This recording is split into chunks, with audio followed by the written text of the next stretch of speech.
Thank you very much. I'm very happy to be here. Yes, I'm Paula.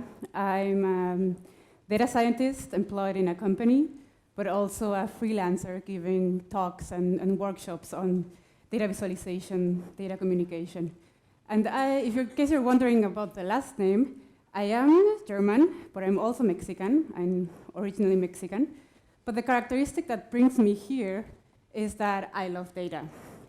So I love data, and I hope I share this characteristic with many of you here. I've been loving data for over 10 years, and back then it was maybe an original thing to say, an original thing to love, maybe a bit nerdy, but nowadays it's not anymore. Everybody is loving data. Everybody claims to love data. Every company wants to work with data. Every company has data. Everybody wants to make data-driven products, or even worse, smart products. And everybody wants to and has to claim that they love data. And it's fine. I'm not jealous. I share my love for data. And loving data comes in very handy when you are a data scientist. And I've been working officially with the data scientist title for about 3 years. But before that, I used to be another kind of data scientist, like a scientist working with data. So that is my background. And what you do, or what many of us did as scientists working with data, was this typical pipeline of asking questions and making hypotheses, and very importantly, on topics I deeply cared about, or you deeply cared about. In my case, it was genetics, it was molecular biology, it was cellular phenotyping, cancer research. So it started with really the passion for that topic, asking questions, wanting to know more about this certain topic, and then you start making hypotheses, and to test the hypothesis, you start gathering data, processing data so that you can test the hypothesis and finally communicate your results, communicate your findings. What happens with many of us scientists working with data is that we turn data scientists because companies reach us because our skills of gathering data, processing data, analyzing data, right? And I really like to do that as well, but my big heart and passion is still on communicating data. So communicating data is something I really like to do a lot. I think it's worth to go through hours of scrapping data, there's cleaning data, just to be able at some point to communicate that data. And I started communicating data even before I had like real scientific data. So I started communicating data even in my free time, which in 2012, when I was doing my PhD, was around 1 a.m. And for instance, this graph, I still remember when I did it. And back at the time in the institute, we had one of these business Nespresso machines, and each of us had the taps for the coffee. And I used to drink a lot of coffee, of course. I used to also force myself to drink a bit of water.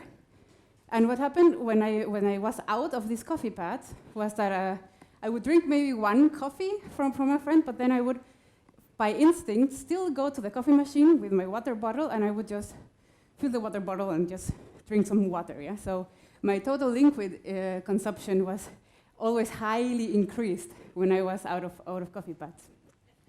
And I love to visualize these kind of things just for fun, because they reflected my everyday life.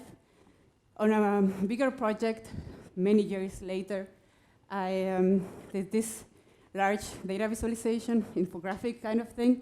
And this happened, I had the idea of exporting 36 months of chat between me and my girlfriend, and then girlfriend.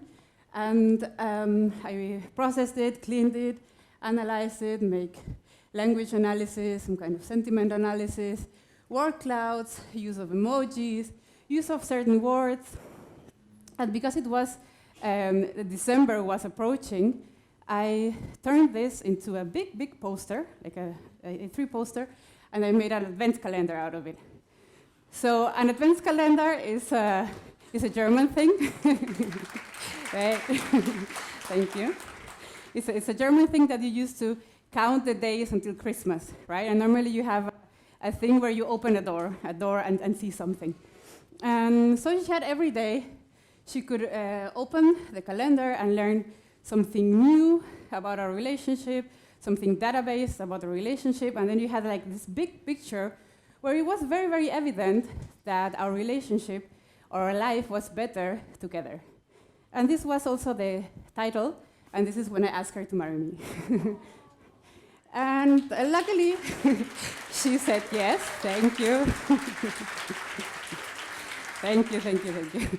So luckily for me, for us, she said yes. And I showed you this also to show you that data can be very personal. Data can be very, very, very emotional, right? And I tend to gather data and communicate data on projects that are very dear to me. And this is the same in my newest project, which I'm growing in my belly for the last 5 months. And pregnancy is really not such an easy time for, because there's a lot of changes, there's a lot of stuff happening, and when a data lover, a data scientist gets pregnant, she deals with it by making a kind of pregnancy log, right? It's like, so what the emotion? So every day for a while I've been logging feelings and physical conditions to try to have something physical to record this time, this process. And actually I thought I would look at this data just at the very end, but yesterday I thought, well, maybe I take a look at it and we can see at some things together. And I made this. Here you see the plot of the intensity of feelings, and here you see anxiety. And you see being pregnant for the first time is not easy, so especially in the first month. So it's a time very, very, very full with anxiety feelings. Luckily, the excitement curve was way more intense, so at least it evens out. So it is a very emotional period. And physically, it's also not very easy. I mean, here you see the nausea curve, and if you need help interpreting nausea, when the intensity of nausea is above 1, it means you have the constant feeling that you want to puke, and you can imagine what those peaks are in the data set, right? So really not a very nice time. Luckily for me and for the conference, I could come and I could travel. This went away, and I could actually also confirm for myself what everybody was telling me. Yeah, but the first trimester is always very bad, and then it gets better. And I wasn't really believing it, but yesterday I saw the graph, and I was like, well, really? I mean, the second trimester is really much, much better. So you can gain some insights about yourself, about your projects, by visualizing data. So these are toy projects, funny projects of mine, but the bulk of my time had been spent visualizing scientific data. And it's my opinion that scientific communication is data storytelling. I mean, as a scientist, you are gathering data all the time on your projects, and then you want to communicate it. You have to communicate it in form of presentations, on papers, and so on. And I had always been very, very interested in good data visualization, and this was not very common at the time, or it's not very common at all, especially because this was a time when it was still the dark period of data visualization in science. So this was the beginnings of the 2000s, where the general quality of charts and graphs in scientific papers was really not very good. So this effort had to come from yourself, and I realized quickly that it was important because the quality of your graph, which can range from very bad to very good, has a direct correlation, inverse, to the effort that is needed to understand your graph. So if you have a very bad graph, you need a lot of effort to understand it. And inversely, if you have a very good graph, ideally you don't need any effort. You just see it and you just understand it. And this is something important because the audience that you have also has just some interest, a given amount of interest in your data, in your talk, in the things you're communicating. And these interests can be translated into effort they're willing to make to understand. So, for example, if you have a graph that is just okay, and people need a considerable amount of effort to understand it, then in your audience you will reach people that are making a considerable effort or more, but you will lose the rest. And in science, we have people doing bad graphs, people needing a lot of effort to understand them. But we have the science audience, and in science you have a lot of people that are really interested in your topic. And it's still a lot of people that are there still understanding what you're saying. You also are losing a lot of people, but you don't care because it's a scientific attitude to say, well, if they're not so interested, I don't care that the message is not coming, right? I don't like that attitude, especially because I've seen it through many presentations when my interest level is maybe here, and then you're bored and you're not entertained. And so I decided to do something about it and created a workshop for scientists on data visualization and storytelling, where I started sharing the things I had learned, and emphasizing the importance of good data visualization and good graphs. And my point was always, so if you move the quality of your graph, and it's good, then people don't have to do so much effort. So you're losing way less people, but more than that, there's people that are actually having fun. And that's most of the people in your audience. And I personally prefer to have such an audience. So this is the science universe. But then I moved to the data science. And then I asked myself, so how is the quality of graphs in data science?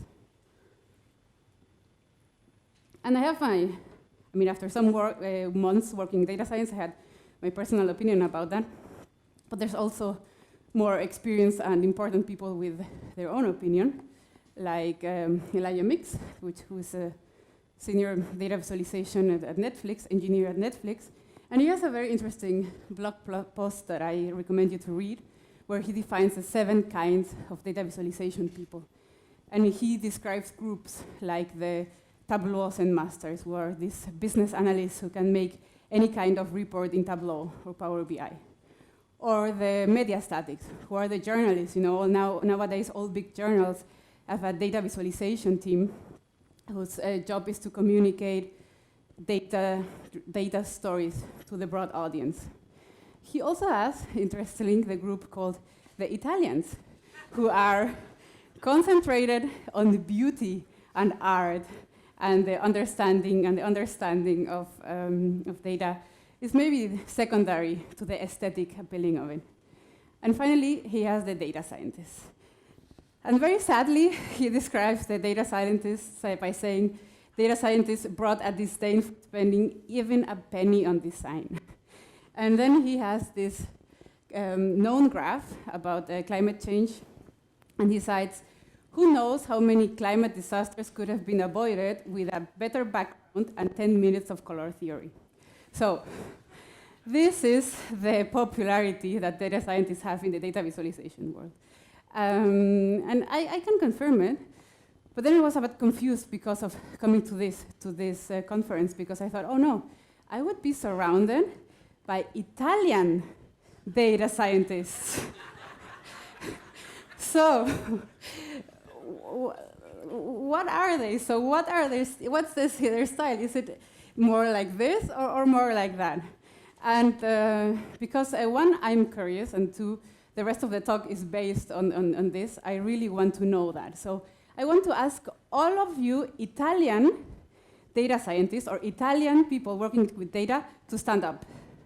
So you can be a data engineer, data analyst, you just have to be Italian and be working with data. Very nice. A lot of people. Very, very nice. No, stay standing, stay standing, stay standing. So, if you defined yourself or your graphing identity more like a data scientist than an Italian, you can sit down again.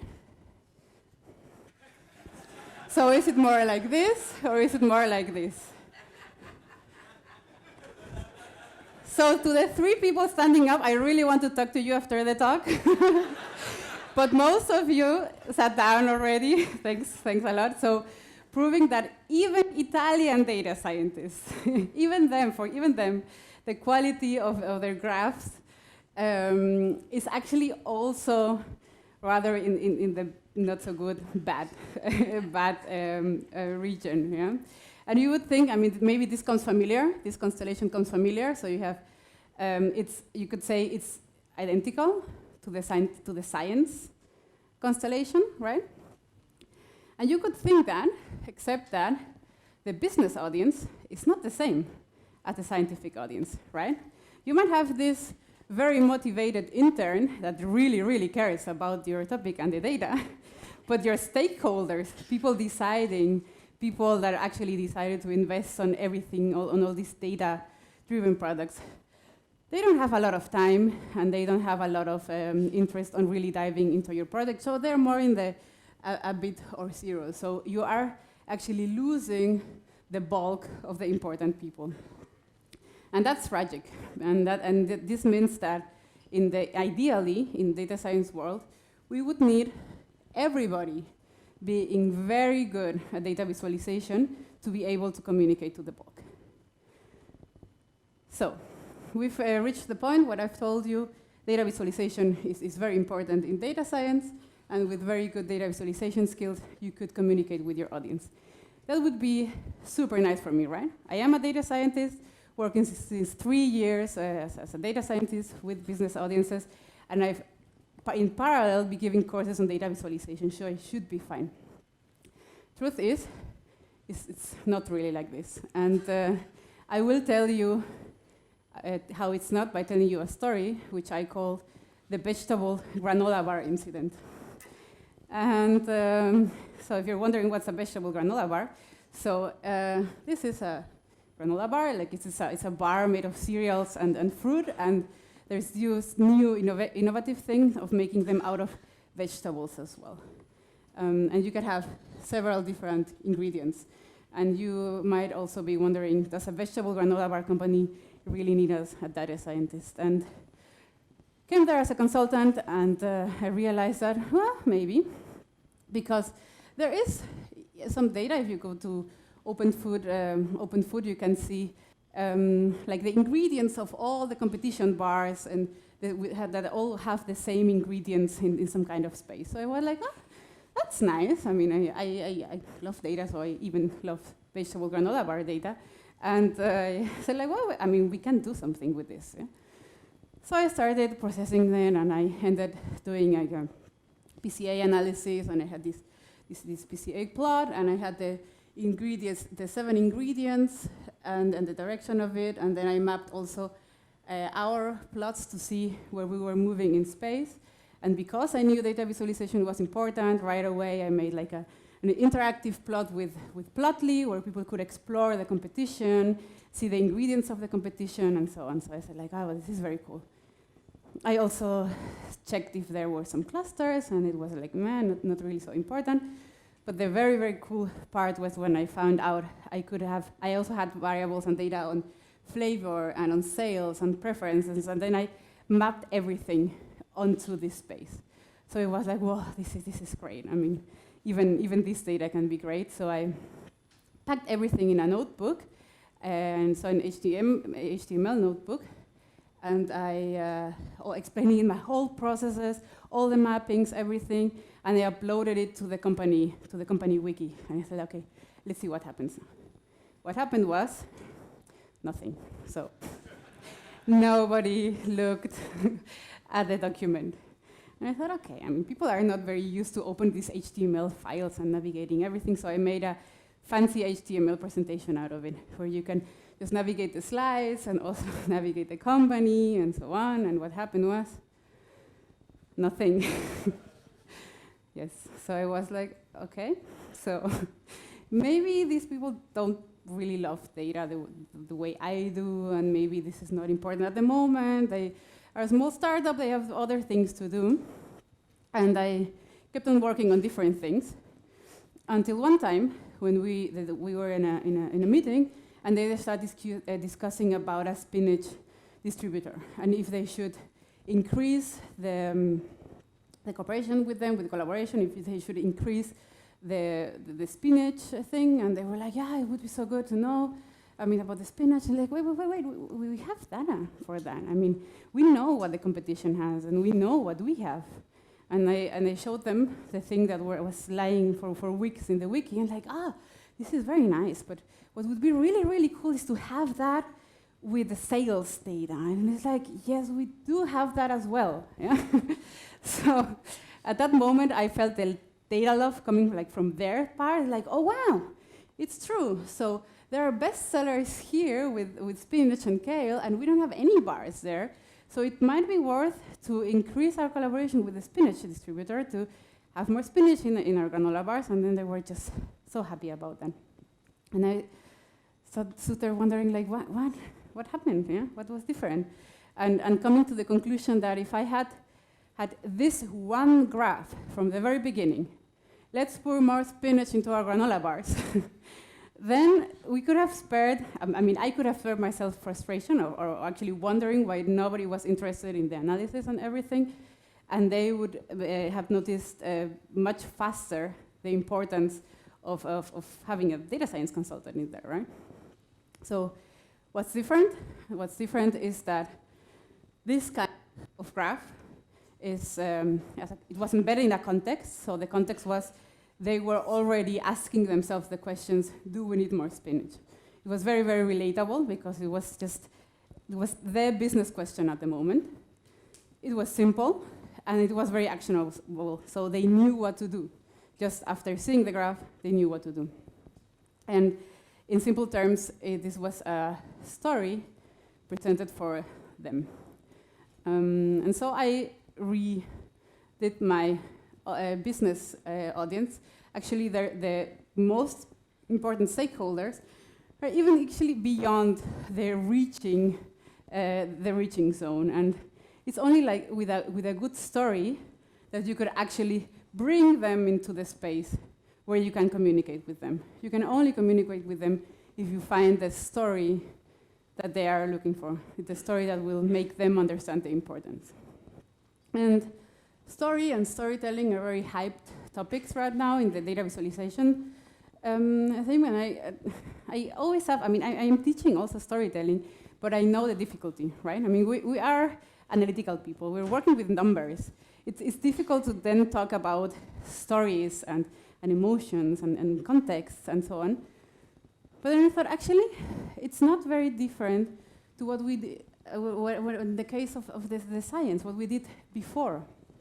So before, we, as scientists working with data, we really wanted to work with data, and we appreciated the work with data because we were working on topics we really, really cared about. And each question we asked was related to what we wanted. And this is exactly what we have to do with them. So we have to remember which are the questions the stakeholders deeply care about. We just like working with data mostly because it can be fun, because we can see some insights, because the moment we say, there's something there, it's fun. But for them, it's about business decisions, and it's about realizing if this all data investing story makes any sense. So we have to find what the stakeholders are asking, and then by communicating completely, I also have this metaphor. You have to find this one thing that will make them fall in love with data, and it will not be your fancy PCA analysis, and mostly it also won't be the fanciest model you train. So it will be when you can actually answer a business-related question with your data in contextual and simple terms. So why? Why should we care? Our jobs for now, are very secure, right? I mean, everybody's looking for data scientists, data is growing, everybody's claiming to love data. Why should we make an effort?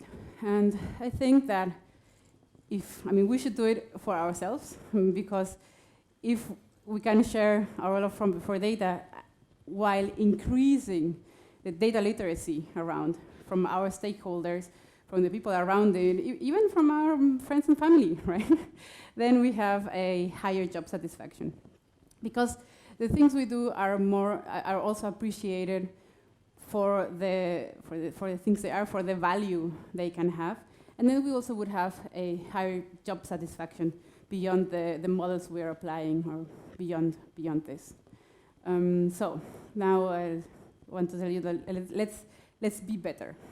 How can we be better? First, care. So inform yourself and learn. So data scientists are not the only ones right now doing data visualization, as you saw in that blog. Data visualization right now is very popular in journalism. Data visualization is very popular by itself, just for web. Data visualization is important in science and for teaching. And there are lots of resources on data visualization, from very classical ones to very new ones. And every year you have 2-3 new books on data visualization and the importance of data visualization. And this is important to learn the concepts. I mean, there are concepts on design, there are concepts of data communication that you just have to learn, and it's difficult to just absorb them by looking at the things you do. And you also have to care, because you also have to take the time for that. Once you have learned the principles, you can start using libraries that make it easy to apply these principles. So libraries like Seaborn, that goes on top of Matplotlib, is programmed to have all these elements on designs, to already work with those elements on design. There are amazing interactive libraries like Plotly and Bokeh, which are also, it is a time investment to learn them, but once you've learned them, it's super easy. So I also have to confess that I also have a very strong R background, and I really appreciate the ggplot2 packages, but this is also now available for Python. So with this, it's also possible and very easily to care once and make the design and the themes and the feelings of your graphs once, and then apply it to all the graphs you are doing. So it's a commitment, but it's caring.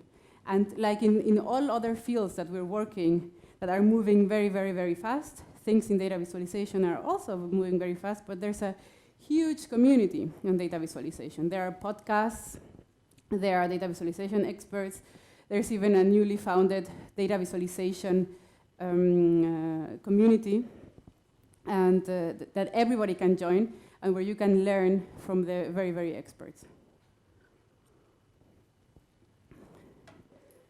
2, take the time to do that. So I was extremely happy when I found this plot. This is the answer to a question asked in Quora, where somebody asked, what do data scientists do with their time? And the response was this beautiful pie chart, where you can really not read so much. And here you see understanding business problem, gathering, relating data, understanding the data, 5%, creating variables, data engineering, model building, model validation, model automation. So data communication is nowhere to be seen, which is also clear by the kind of graph it was depicted here. So I think it was a couple of years old, but still, I mean, it makes a point. And we are very busy doing things that might be more exciting because we know those other things, because we also know that other libraries, because we really, because the company hired us to do machine learning. But in the end, the company won't appreciate you because of your machine learning skills, but because you managed to communicate the results you gathered from the machine learning models to them and to apply it to the actual business model. 3, foster a story culture and learn the domain. And the story culture, I mean, foster it within your data science team. So when you are working within your science team, keep asking, actually, what am I doing this for? And what is important for the company right now? And do it always and continuously, because only this you will be able to learn what the important things are that people are looking for. And it's not always linear, right? It's exactly like in science. You have this question, and then you start gathering data, and then you realize something new. But this new thing, this new insight that you realize, also has a business-related question that you have to find out. But for this, you have to learn the domain and foster this story culture within your team. And in the end, remember that you're looking for the thing that will make your stakeholders fall in love with data. And fourth, design for your audience. And your audience are mostly not other data scientists, right? I mean, we are very, very happy when we are, and we are very happy to be here and present here in lines that they are full of like-minded people. But most of the things we do as a data scientist in our day-to-day jobs go to the stakeholders, and the audience are the stakeholders. And yes, maybe you will just show 1% of the job, of the work you are doing. You're showing really very, very, very little. I mean, you're just showing this very one plot when you say, let's put more spinach in the granola bars, and not your whole processes. But this is what they want. This is the time investment they are willing to commit. And so my hope from this field and for all this topic is to see in a second version of this blog post something like this. Data scientists, with their love for data, their understanding for the business, and their application of good design, data scientists are the best data stories around. So this is my wish for the future in data storytelling, in data science. And with this, I want to end the talk. Thank you for your attention, and I'm open for questions, of course.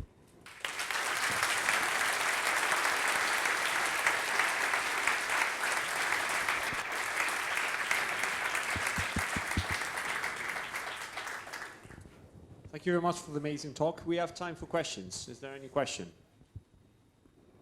Right.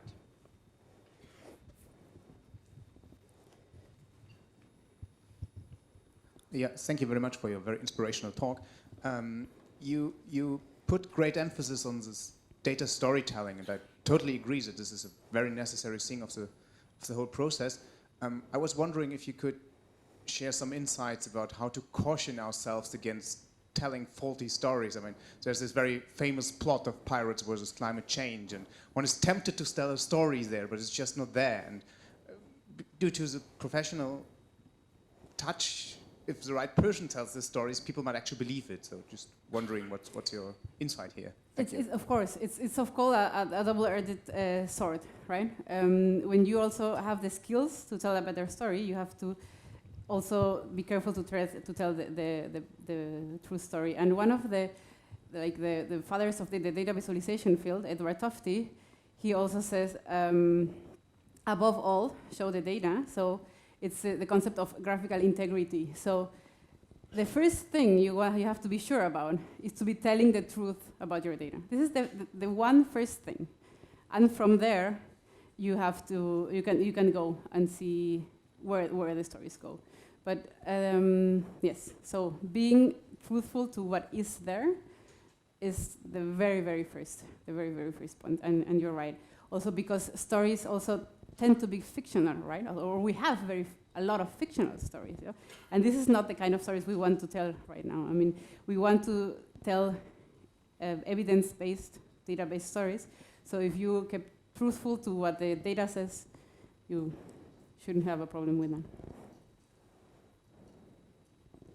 Yes.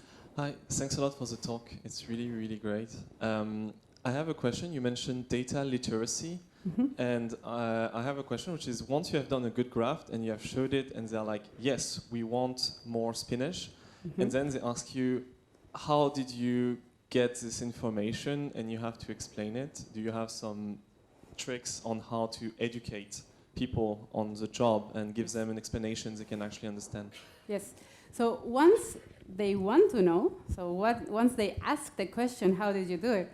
You're already at the perfect level, right? Because they asked, they want to know. And then I think, one of the tips is exposure. They have to, it's not infinite the amount of tasks and models that we use, right? It's a thing of getting to see over and over again what you're doing, but for that, you first have to get them to be interesting. What I don't think that happens is to have like the data analysis Fridays or something like that, where you would say like, come and I will tell you about the methods we're using. This will never work. You have to have them interest, and you only have them interest when they already saw the value for that. And we saw the value, then you say, so this is this one part. If you want to know more, then you can come to the Data Analysis Friday next week, and we can tell you something about it. But yes, it's a great question. Is there any other question? No one? Okay, so thank you very much, Paul, again. Thank you.